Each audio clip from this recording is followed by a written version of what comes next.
All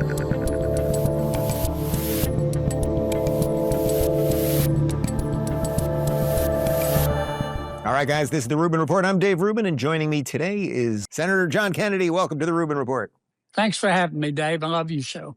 Oh, thank you very much. Well, can I leave all the wit to you today? Because we play clips of you probably 2 or 3 times a week, usually on Fox News, sometimes on some of the other channels, just coming up with these one-liners. And that's really where I want to start today. Where do these one-liners come from? Are they prepackaged? Are they ready to go? Or are they just coming out of your brain as you're live on air? Well, first, if people don't like what I said in the clips, I deny everything. Fair. Number 2, I don't know, Dave. You know, I read a lot, and God blessed me with a good memory. And I grew up in a small town. A lot of my approaches, my perspectives are a result of that. You know, God, I probably sometimes talk too much, but God gave me the right to remain silent, but not the ability. I do bite my tongue. I don't get nearly enough credit for the stuff I don't say. But, you know, I was sent to Washington not to necessarily make friends. I don't try to make enemies, but not to make friends, but to do what I think my people want me to do, and that's what I try to do. I also think that when I've got a few minutes to talk to the American people, I want to speak plainly and frankly, because most Americans they don't read Aristotle every day. They don't have time. They're earning a living. They get up every day. They go to work. They obey the law. They pay their taxes. They try to do the right thing by their kids. So when they've got a few minutes to listen to the news, I want to give them the straight scoop. And that's what I try to do. And some like it and some don't. People, my friends ask me all the time, they say, you know, how do you sleep at night knowing that some people don't like you? And I tell them the truth with the fan on. You know, you can't make everybody happy in this business. Indeed, indeed. I also, one of the things that I like about you a lot, not only the sense of humor and that, yeah, you just have sort of an everyman quality about you, is that your political journey, I mean, you were a Democrat also. I was obviously a Democrat. You defected a little bit earlier than me. What was it about the Democrat Party back then, and this is sort of early-ish 2000s, that you saw happening that forced you to leave and become a Republican? Well, everybody in Louisiana was a Democrat, mostly a conservative Democrat until 2004, 2005, something like that. My first job in government was in state government, and I worked for a Republican governor. So party wasn't that big a deal. But gradually, the foolishness from the national party seeped in to the Louisiana Democratic Party. And the Louisiana Democratic Party, like the National Party, took a hard left and kept driving. And I just reached the point where I was the state treasurer. All of my legislation was being handled by Republicans, even though I was a Democrat. And my Democratic colleagues didn't like me because I wouldn't toe the line. So I said, okay, no mas, I quit.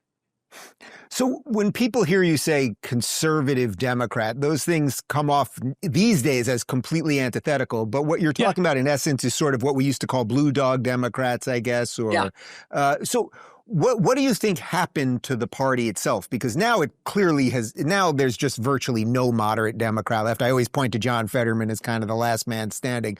But what do you think really happened there? Well, the parties change constantly.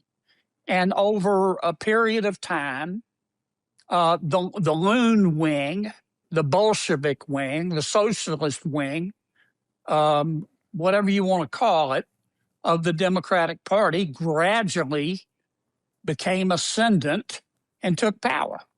Now, all Democrats are not members of the socialist wing, but more and more are each day. And those who are more traditional Democrats, a number of them in the Senate, are scared to say anything. A best example is probably Senator Schumer. The leader of the Democratic Party is Congresswoman Ocasio-Cortez. She's backed up by Senator Sanders, but Congresswoman Ocasio-Cortez is, in my opinion, is running for one of three things. She's either running for Speaker of the House, she's running against Chuck Schumer for the United States Senate, or she's going to run for president. And her wing of the party is clearly in control. I think it's bad for the Democratic Party, but they've got to make that determination for themselves. I don't think most Americans, I don't think most Democrats, or at least a lot of Democrats, hate George Washington or Thomas Jefferson or Abraham Lincoln or Dr. Seuss or Mr. Potato Head. They don't think they're racist. I don't think most Americans, and frankly, most Democrats, think that our kids ought to be able to change genders at recess. I don't think most Americans or most Democrats hyperventilate on their yoga mats if you use the wrong pronoun. But the loon wing of the Democratic Party does, and they're running the show, and everybody else is scared to death of them. That's why we had a shutdown. So I want to get to the shutdown in a second, but interestingly, you made a point that I've brought up a couple of times over the last few months, which is I have huge political disagreements with Schumer, but I don't think he hates the country. And I think if this was 20 years ago, he would have just been a moderate Dem, but he's sort of afraid of his own shadow. Are the ones that you call moderate, the Democrats that you now call moderate, do they privately acknowledge what's going on with the party to you, and they just are afraid when it comes to the public battles because they see they've lost the base? Well, yes, some, and not in so many words. But number two, you learn pretty quickly, you know this, Dave, in politics, what you do is what you believe, not what you say. What you do is what you believe. Everything else is just cottage cheese, man. And I watched what my non-loon wing Democratic colleagues in the Senate do, and not what they say. And they go along, and they have been. It started under it really started under President Obama, but it really accelerated under President Biden. A lot of Democrats in the Senate understood that President Biden was making a huge mistake by opening the border. And President Biden was told to say, these are my words, not his, that vetting people at the border is racist. Now, I happen to think it's prudent, and most Americans do. But the more moderate Democrats in the U.S. Senate never said a word, not a peep, until the end when they realized that they were in political trouble. And even then, they were very tepid in their criticism. So let's talk about the shutdown for a minute, because over the last couple of weeks, we played a couple of videos of yours, and you basically laid out exactly what was going to happen and how it was going to wrap up, and you pretty much got it all right. So is that just from you've been through these fights before and you sort of saw an election coming in New York and Virginia, the Dems needed a little bit of juice for it, and that you just knew what the landscape was going to be because you've been in the game? I think, look, Stevie Wonder could have seen this one coming. You know, our country, 7 weeks ago, our country was rocking along. We were minding our own business. Our budget was about to run out. We were negotiating with the Democrats. And at the last minute, and we said, look, let's just extend the status quo. We're not asking you for anything else. And at the last minute, Senator Schumer came forward and said, I'm going to shut it down if you don't give me $1.5 trillion and extend the Obamacare subsidies, and I'll tell you how to spend the $1.5 trillion. Well, I remember thinking at the time, look, I'm not Bambi's baby brother here, and Schumer knows I'm not. And my Senate colleagues in the Republican side felt the same way. It was an unserious offer. So we just shut it down, and we never budged. Well, about halfway through, Schumer said, I'm out on a limb here. The Republicans aren't going to budge. I can't get in to see President Trump. So he started looking for a way out. And I think the way out, the 8 Democrats that supposedly broke from their party, I think it was much more carefully orchestrated than they're letting on. Senator Schumer could have gone to these 8 Democrats and said, look, if you do this, I'm going to punish you the rest of your natural life. He didn't do that. I think he was relieved to allow it to happen. Yeah, and again, I fully credit you because we played a video a few days before it happened where that's exactly what you said was going to happen, and that he would vote no, and then they would jump over. It would kind of have him save face. Not that it's gotten him any credit with the far lefts on his side. Let me ask you about a couple of the issues of the day, because one of the big things that's popping up right now, in light of the radicalism of the Democratic Party, is that Trump is calling for an end to the filibuster. I know that there's a philosophical argument here and then a sort of realpolitik argument. And I'm caught between those two arguments. I don't want to take power when we have it just because we have it. And on the other hand, I know they would do it. And I know they would pack the courts and do all those other things. So where do you fall on this? I like the filibuster. And I've told the president that. I've explained to the president that in my judgment, the role of a U.S. Senator is twofold. Yes, it's to advance good ideas, but it's also to kill bad ideas. And that's what the filibuster allows you to do. Had we not had the filibuster when Joe Biden was president, God help us all. I mean, we killed a lot of bad ideas and a lot of bad nominees. Now, the president makes a very salient point. He says, Kennedy, but when the Democrats get back in control, they're going to do it. He may be right. But my response to him was, well, let's don't let them back in control. Let's don't let them back in control. And I said, let's get together and win the midterms. One of the things we can do to do that is to pass another reconciliation bill. We passed the one big, beautiful bill, David, without a single Democratic vote. We can do 2 more reconciliation bills. But for 7, 8, 10 weeks, maybe longer, the Senate Republicans, we've just been sitting around, pondering our navels. We haven't done anything.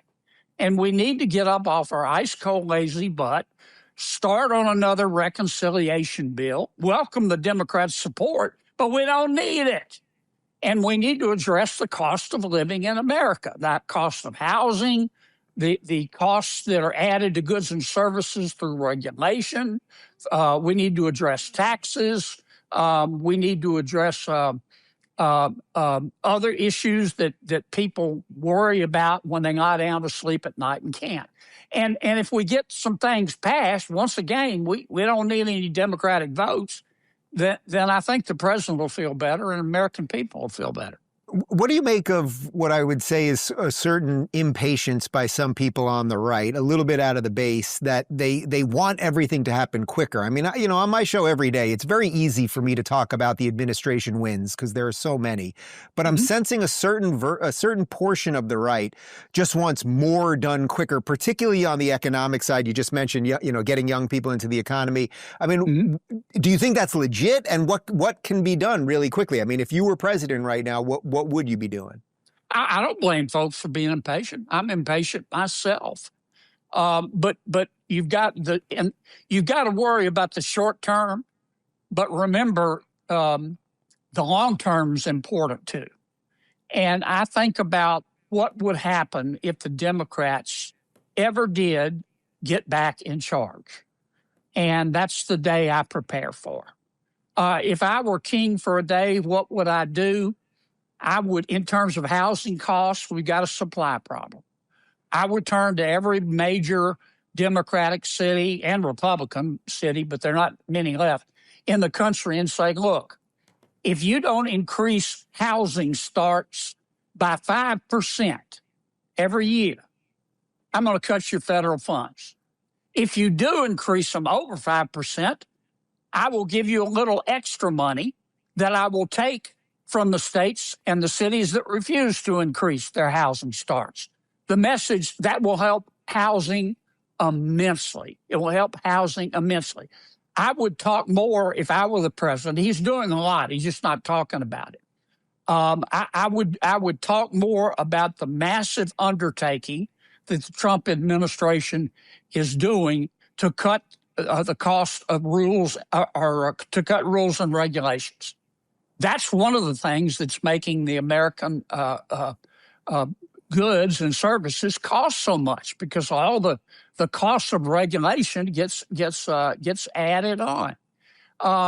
I would take a hard look at another reform of the tax code that stimulates, in particular, small business people.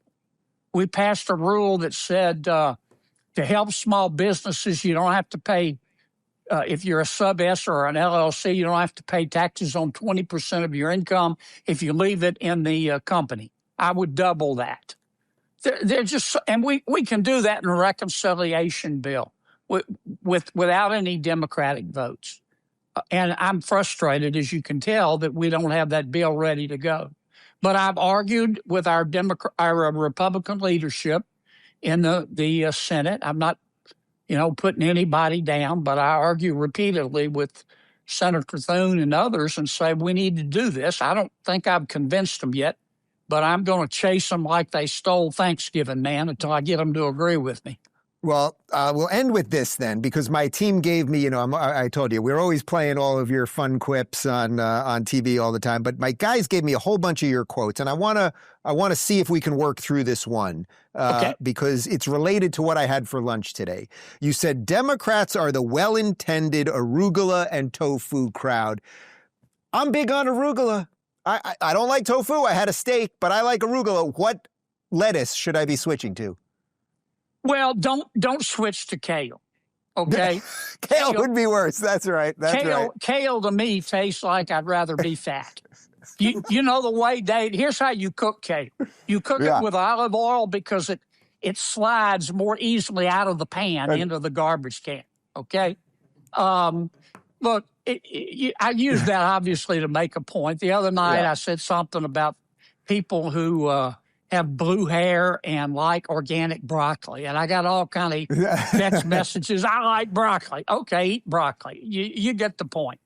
But don't carry an NPR tote bag. That's That's a hard and fast rule, man. And that seems like the appropriate way to end an all too brief interview. Senator, I hope we can do this again in person.